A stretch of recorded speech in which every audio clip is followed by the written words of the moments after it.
Hello, good morning, and welcome to this early morning taste challenge. I was going to go out walking, I walk every day, but I'm going to wait because it's windy, very windy, and it's cold. And I'm not a person that likes cold weather. I don't mind wind. I'm not in love with that either, but clears the bell. Well, almost clears the bell. All right, I'm going to wait. So I was going to do this later for Friday, but I'm going to do it now for Friday, and then I'll go walking. Oh, I'll walk a mile and a half, not a lot, but I do it every day. Stay in shape, stay thin. I lost that 30 something pounds years ago, over 35 pounds. That pot belly's, got rid of it. I knew it wasn't healthy. All right, anyway, enough of that. It's not a vlog, it's a taste challenge. Evan Williams, Kentucky's oldest distiller, established 1783, although I think the brand Evan Williams wasn't introduced until like 1955. But whatever the case, these are both sour mash Kentucky straight bourbon whiskeys, 80 proof. This one is aged 36 months, 3 years. It's charcoal filtered. And they're both from Heaven Hill. And neither one of them have a website listing. You say, oh, no, Henry McKenna. I was just reading wait, that's the 10-year age bottle and bond, okay? This is the standard Henry McKenna. Nice brown label. Looks like old wood, like an old wood cabinet. Henry McKenna, bourbon whiskey, established 1855. Notice I say established. I don't think the brand was introduced till, like, what was it, 1964 or something? That's not that unusual because Jim Beam, the Beam Distillery, was around since 1795, but Jim Beam bourbon, Jim Beam did not come out to 1938. And it says here, a real whiskey with real history. A real whiskey with real history. It's like not some made up thing.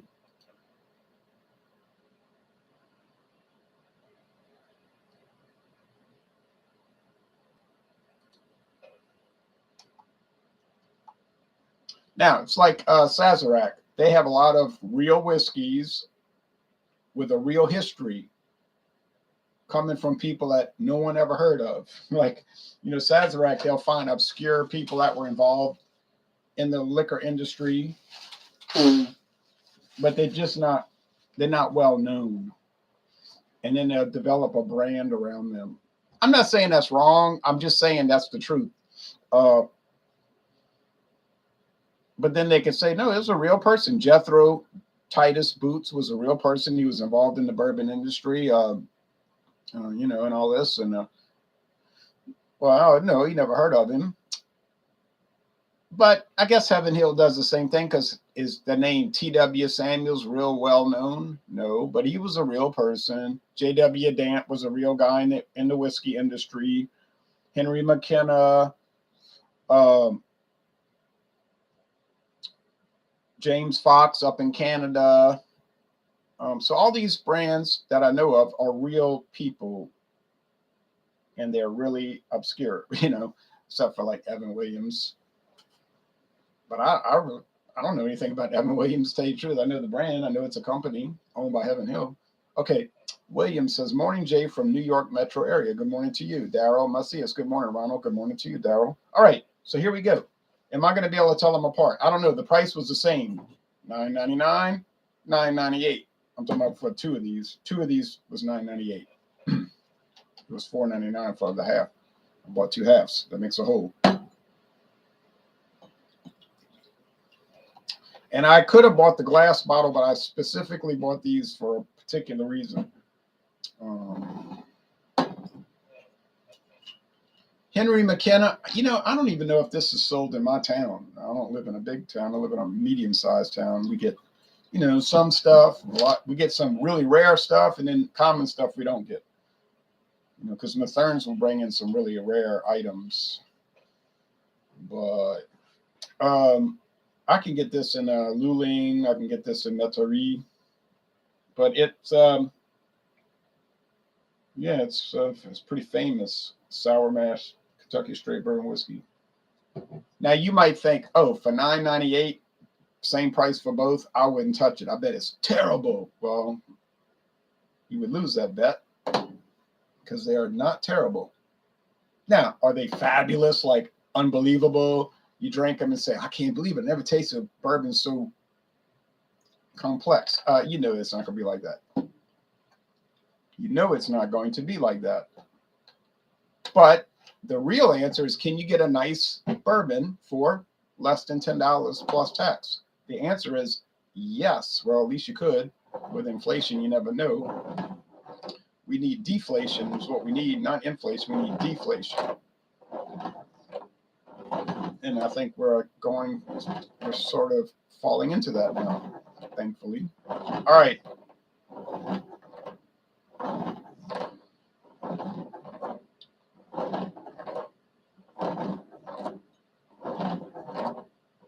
Yeah, I'm gonna get out there and go walking. Don't worry. Just gotta force myself, you know. No, I mean.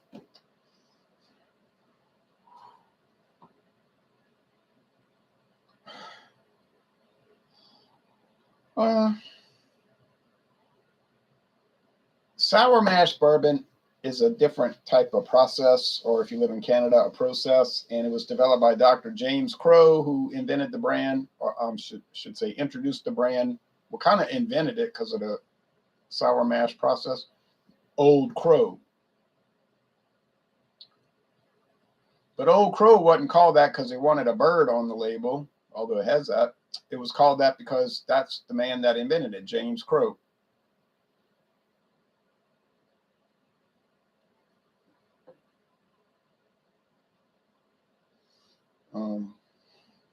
And I like that one. It's simple too. Same price as these.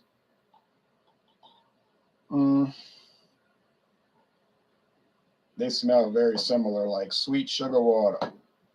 They're not the same. People say it's the same stuff in different labels. It's not, because the Evan Williams is 3 years. It's aged 3 years, and the Henry McKenna is aged 4 or more, because there's no age statement. It has to be at least 4 years. Evan Williams is charcoal filtered. Henry McKenna makes no such statement, which is telling us it's chill filtered. Well, I mean, they're similar. Is Henry Hill? Henry Hill. Yeah, Henry. Oh, Henry boy, the pipes are calling. I mean, is Heaven Hill Kentucky straight bourbon whiskey that different than Henry McKenna? I doubt they're very different. But on aroma, appearance, same, gold. Aroma, same. Sugar water, sweet corn, a little bit of charred oak, perhaps, maybe, possibly. Angela Zuccarelli says, hello again. Hello to you. Now, there won't be another taste challenge till Saturday morning, you see. This is covering Friday, because Friday we got that Fandango Friday. Yes.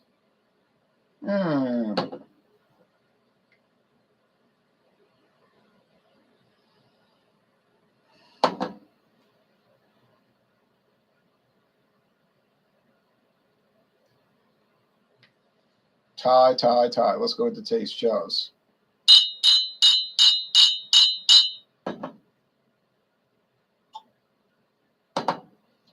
The only difference here is the aging. I mean, the mash bill could be different. Couldn't tell you that. They don't disclose it. Yeah.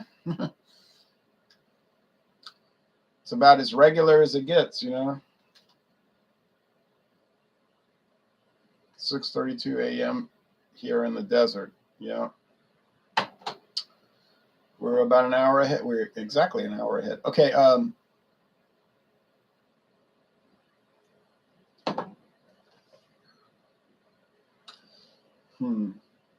Same sugar water, sweet corn, candy corn, but this one over here seems to have a little bit of this wood oak barrel.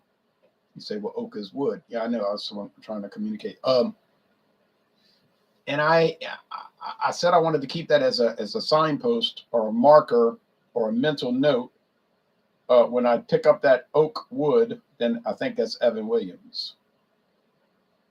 Notice I said, I think it is. I don't know it is, but I hope it is.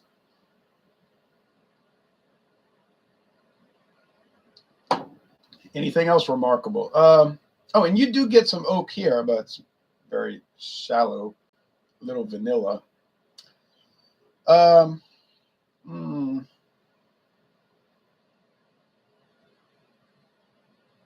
What would I buy? Which one would I choose? I would choose whichever one was cheaper, but they're the same price, so that doesn't matter. Oh, I would choose whichever one I hadn't tried before. Well, I've tried them both, so that doesn't factor in. So you see what I'm saying? Like there's nothing to stand on in my case when you're choosing them, because they both taste nice. They both have an extremely low price. They both might be enjoyable over ice. You could drink it after eating red beans and rice. And the only difference that I'm picking up is the aging, but I can't pick it up. I know it's age different because I'm looking at the labels, but otherwise it's pretty close, like really close.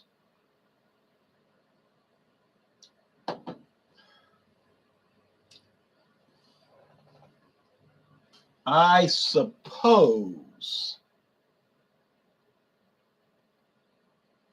I would pick the one in my right, to my right, because there's a little more wood action. But we talking about practically no difference. There's a shadow of a difference, a ghost of a difference, a shade of difference. But in reality, there's no practical difference. Is there something to be said for very cheap straight bourbon whiskey? There's a lot to be said, and it's all positive. What is it? It's cheap.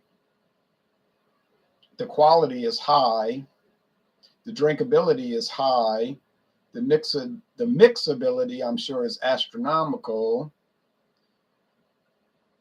And you don't get tired of it. Like you don't say, oh, I'm sick of drinking it. It's too strong. It's too harsh. It's too this or that. It isn't any of those things. Negatives. Negatives. You can't really say it's a negative because you're paying $9.99 or less. Well, they're a little dull in some respects. They're not exactly complex, like super complex. But then that's kind of like a known factor when you're buying it. But, they are complex to an extent, like cheap beer. You can get Budweiser, Miller High Life, Coors Banquet, Pabst Blue Ribbon, Schlitz, and they'll have some little intricate qualities that you could really work with for a good while. And if somebody is to tell you, oh, that's trash, that's garbage, that's filth, I mock that. I laugh at it. Ha, ha, ha. Anyone who drinks that has no kind of personal quality level, or they're wrong on every count. Every count, they're wrong, because all of those that I just named are enjoyable. They're well made. They have a good quality control, quality assurance, and there's nothing really wrong with them. They're just not everything else. And there's sort of a misunderstanding in the beer world and liquor world that everything has to be everything else. So people will say, well, I was drinking an 11% stout aged in bourbon barrels for a year. It's a lot different than Budweiser.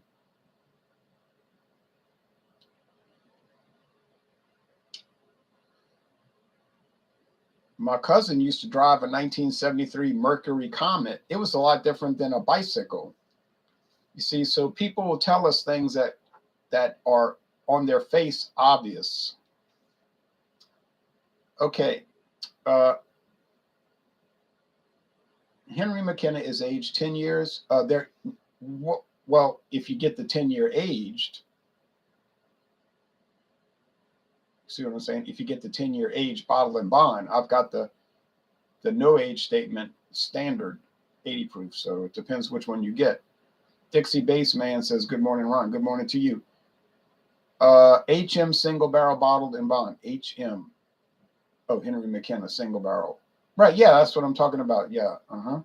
The Dixie Baseman says, sound like the difference between Thurl Ravenscroft and Arnold Hiles. I'm not familiar with anything you're saying there. All right. So,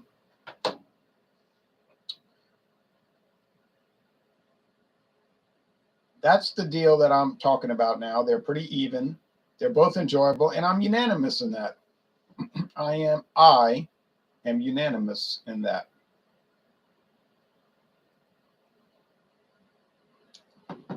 And like Jefferson Starship, you can count on me. Oh,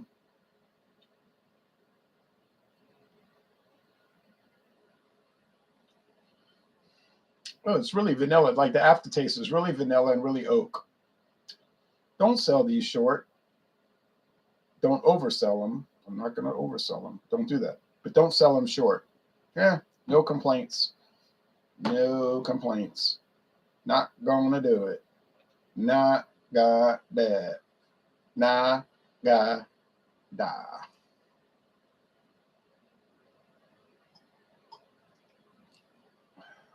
Yeah, no complaints. It's just more wood, and that means it's Evan Williams. And it is. Yeah, I'm developing a taste for it. Well, and I don't mean a taste for it in the sense that I like it. I always liked it. I'm developing a identifier for it. Like I'm starting to recognize it. Yeah. Well, it's good. That way I can get them all right. All the rest of them I can get right.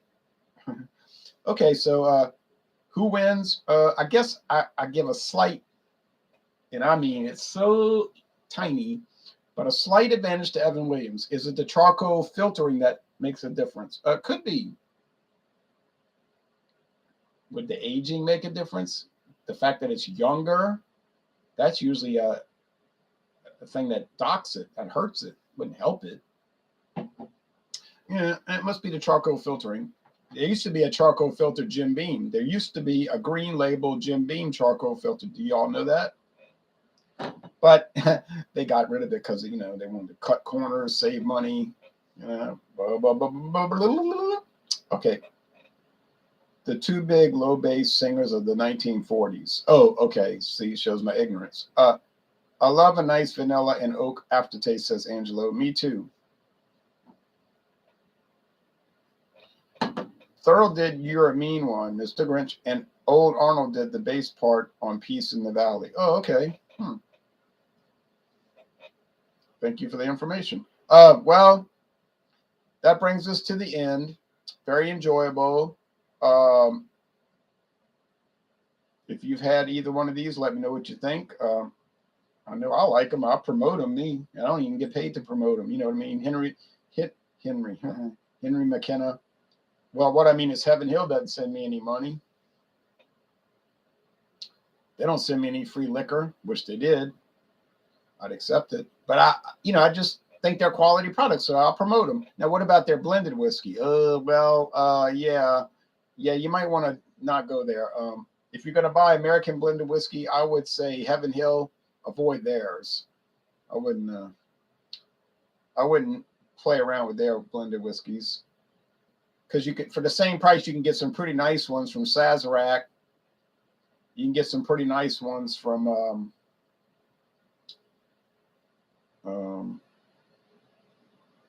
what's that other company I was thinking of? Luxco. Yeah. You can get a really nice one from Diageo.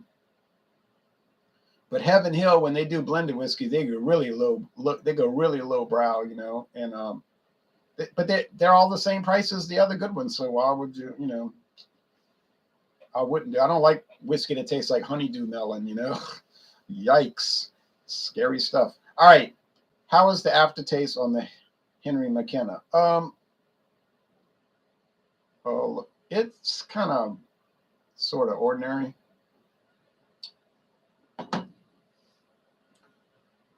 It's not bad. It's just a lot of sugar. Like it's real sugary. It's like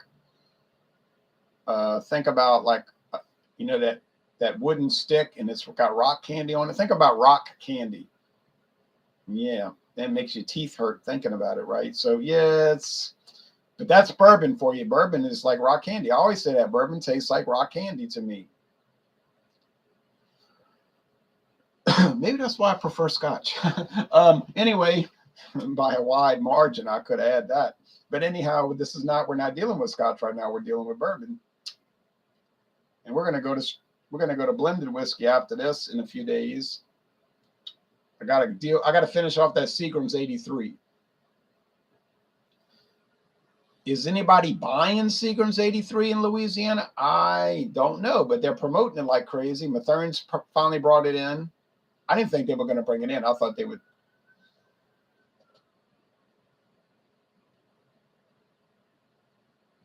But I think what happened was they had to bring it in. What I mean is, if you have a contract with a distributor to sell Seagram's 7 Crown and Seagram's VO and Seagram's Gin, they're going to tell you, well, you got to sell the 83 or we'll pull all of it off the shelf. And you know as well as I do, there's no liquor store that can stay profitable without selling Seagram's VO, Seagram's 7, and the VO Gold. Well, maybe not the VO Gold, but most of them sell that. So they kind of trap them in that way. They're not going to, like that article yesterday on the internet about Budweiser. They said the big culprit is the distributors, who are the thugs that are always with us. And they talk about how the government, state and federal government, backs up the distributors. And I said, you got it now, the thugs that are always with us. So they can tell stores what they're going to carry. Tell the stores what they're going to carry. How you like that? How you like your supplier telling you what you're going to carry? So that's what happens. Though. You like the Russell's Reserve 10-year, says Wings and Pizza. Well, I probably would like it. I've never had it. I've never had any Russell's Reserve, but I'm sure it's very nice. I've certainly heard enough about it, and it's all been positive, so I can't see why I wouldn't like it. All right. Well, anyway, that's it. So we're going to do the Evan Williams versus all the rest, Bellows, Larceny. It's not going to beat Larceny. That's where it's going to get killed. You know, Larceny's going to whip it like a whiskey that got whipped. And then Bellows, it'll probably be even. George Dickel, 12-year superior recipe. I really don't think that's that good. It tastes like Flintstone vitamins, so I don't see that really winning, but it might be even. Yeah, costs a good deal more. And we got a couple of others. I got to get out here. I can't remember what they are. There's some. Then we're going on to the blended whiskey. I got to do the Seagram's 83 proof. That's interesting. Versus the rest of mine, which I have a good amount left. Like Kings Bay. No, Bay Street. That's right, Bay Street blended whiskey. And I was amazed by that. Bay Street. I said, oh, that's some new product. They just came out with that. It's some Total Wine store brand. Oh, guess what? Wrong. I got so ashamed because Bay Street's been on the market since the 1940s. And it is not a Heaven Hill store brand. It's sold at, it's not a Total Wine, I meant to say Total Wine store brand. It's been on the market for decades. So I say, oh boy. You think you know, but you don't know, but you might find out. Baja Trading Limited says, good morning, Jay. Viewig from Trinidad. Have you ever had rum from the Caribbean? I've had many rums from the Caribbean, in fact, and including Trinidad. Specifically, the one from Trinidad is the